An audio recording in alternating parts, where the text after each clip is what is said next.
വിദേശത്ത് ജോലി വാഗ്ദാനം ചെയ്ത് തട്ടിപ്പ് നടത്തിയവർക്കെതിരെ പോലീസിൽ പരാതി നൽകിയിട്ടും നടപടിയില്ലെന്ന് ആരോപണം. പെരുമ്പാവൂരിൽ ഫ്ലൈ വില്ലോട്ടറി ഇന്റർനാഷണൽ എന്ന സ്ഥാപനത്തിന്റെ നടത്തിപ്പുകാർക്കെതിരെയാണ് പണം നഷ്ടപ്പെട്ടവർ പരാതി നൽകിയത്. സ്ഥാപന ഉടമകൾക്ക് രാഷ്ട്രീയ സ്വാധീനമുള്ളതിനാൽ പിടികൂടാൻ സാധിക്കുന്നില്ലെന്നായിരുന്നു പരാതിക്കാരുടെ പോലീസിന്റെ മറുപടി.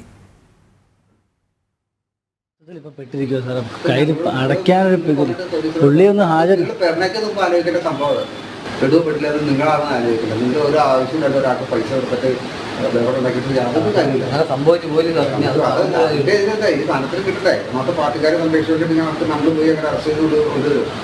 എന്തെങ്കിലും സൂചന എവിടെയെങ്കിലും ആളുണ്ടെന്ന് പറഞ്ഞാൽ നമ്മളപ്പം തന്നെ പോകും. നമ്മൾ സ്കോഡ് പാർട്ടിസ് 2 പേരായിട്ട് ഒരു അഭിലാഷം നൽകേണ്ട ഒരു മാർഗം നൽകണം. എന്തെങ്കിലും അവർക്ക് എന്തെങ്കിലും സൂചന കിട്ടി അപ്പുറം പോയി അറസ്റ്റ് ചെയ്തുള്ളൂ.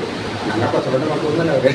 പെരുമ്പാവൂരിൽ ഫ്ലൈ വില്ലോട്ടറി ഇന്റർനാഷണൽ എന്ന സ്ഥാപനത്തിന്റെ ഉടമകളായ ബിനിൽകുമാർ, ബിജു ഗോപിനാഥൻ എന്നിവർക്കെതിരെ പരാതി നൽകിയവരോട് പോലീസ് തങ്ങളുടെ നിസ്സഹായാവസ്ഥ വ്യക്തമാക്കുന്നതാണ് ഈ ദൃശ്യങ്ങൾ. വിദേശത്ത് ജോലി വാഗ്ദാനം ചെയ്ത് കോടികൾ തട്ടിയ പ്രതികളെ പിടികൂടാനാകാതെ വലയുകയാണ് പോലീസ്. 2022 സംഭവങ്ങൾക്ക് തുടക്കം. വിദേശ ജോലി വാഗ്ദാനം ചെയ്ത് പ്രതികൾ പലരിൽ നിന്നുമായി ലക്ഷങ്ങൾ തട്ടുകയായിരുന്നു. വിസ ലഭിക്കാതായതോടെയാണ് ഉദ്യോഗാർത്ഥികൾ തങ്ങൾ തട്ടിപ്പിനിരയായത് തിരിച്ചറിഞ്ഞത്. ഉടനെ പെരുമ്പാവൂർ പോലീസ് സ്റ്റേഷനിൽ പരാതി നൽകി. പല ടൈമിലും പരാതി കൊടുത്ത ആൾക്കാരുണ്ട്. എന്തായാലും നമ്മൾ ഇത്രയും ബുദ്ധിമുട്ടി കഷ്ടപ്പെട്ട് വീടും പണയം വെച്ച് പലിശയ്ക്ക് കൊടുത്താണ് ഈ പൈസ കൊണ്ട് കൊടുത്തേക്കുന്നത്. അപ്പോൾ മാസം പലിശ അടയ്ക്കാൻ തന്നെ നമുക്കൊരു നല്ല എമൗണ്ട് വേണ്ടി വരുന്നുണ്ട്. സംസ്ഥാനത്തിന്റെ വിവിധ ഭാഗങ്ങളിൽ നിന്നുള്ള 30ഓളം പേരാണ് പരാതികൾ നൽകിയിട്ടുള്ളത്. 2023 ഡിസംബർ മാസമാണ് ഇവർ പരാതി നൽകുന്നത്. എന്നാൽ പരാതി ലഭിച്ച് മാസങ്ങൾ പിന്നിട്ടിട്ടും പ്രതികളെ പിടികൂടാൻ പോലീസിനായില്ല. പോലീസിന്റെ സൈഡിൽ നിന്ന് പോലീസ് വളരെ ലഘൂകരിച്ചിട്ടുള്ള രീതിയിലുള്ള ഒരു പെരുമാറ്റമാണ് നമ്മളോടുണ്ടായത്. ഞങ്ങൾക്ക് ഉദ്ദേശിച്ചൊരു രീതിയിൽ പോലീസിന്റെ സൈഡിൽ നിന്ന് ഒരു പ്രവർത്തനം നടന്നിട്ടില്ല എന്ന് തന്നെയാണ് ഞങ്ങളുടെ വിശ്വാസം.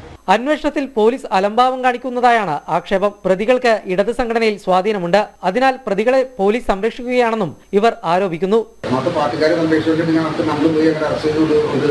എന്തെങ്കിലും സൂചന എവിടെയെങ്കിലും ആളുണ്ടെന്ന് പറഞ്ഞാൽ നമ്മളപ്പം തന്നെ പോകും. നമ്മൾ സ്കോഡ് പാർട്ടിസ് 2 പേരായിട്ട് ഒരു അഭിലാഷം നൽകേണ്ട ഒരു മാർഗം നൽകണം. രാഷ്ട്രീയ സ്വാധീനം ഉണ്ടെന്നാണ് അവർ പറയുന്നത്. ഈ പറഞ്ഞ പോലെ അവർ ഇവിടുത്തെ പാർട്ടി സംരക്ഷണത്തിലാണെന്നൊക്കെയാണ് പോലീസുകാർ പറയുന്നത്. അപ്പോൾ നമുക്കങ്ങനെ പെട്ടെന്ന് ഓടിച്ചെന്ന് അവരെ അറസ്റ്റ് ചെയ്യാൻ പറ്റില്ല എന്നൊക്കെയാണ് അവർ പറയുന്നത്. പെരുമ്പാവൂർ പോലീസ് അന്വേഷിക്കുന്ന കേസിൽ നടപടികളില്ലാതായതോടെ പരാതിക്കാർ ആലുവ റൂറൽ എസ്.പിക്കും മുഖ്യമന്ത്രിക്കും പരാതി നൽകിയിട്ടുണ്ട്. ക്യാമറമാൻ വിപിൻ ആലുവയ്ക്കൊപ്പം കിരൺകുമാർ, ജനം, കൊച്ചി.